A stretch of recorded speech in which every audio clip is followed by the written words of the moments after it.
রাত্রি 9টা থেকে যখন পৃথিবীর ছায়া পড়তে শুরু করলো চাঁদে, করতে করতে যখন সেটা ঢাকছে, সেটা পুরোপুরি ঢাকতে শুরু করবে, অর্থাৎ আমাদের পৃথিবীর যে প্রচ্ছায়া বা আমরা, সেটা প্রায় রাত্রি 11টা থেকে শুরু করলো।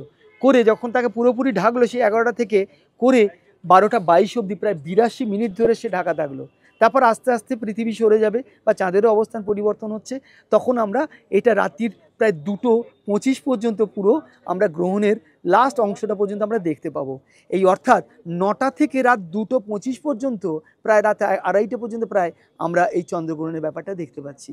ব্লাড মুনটা মেনলি আমরা ওই রাত্রির 11টা থেকে 12টা 22 পর্যন্ত আমরা দেখতে পাই। ফলো করুন সংবাদ প্রতিদিন ডিজিটাল।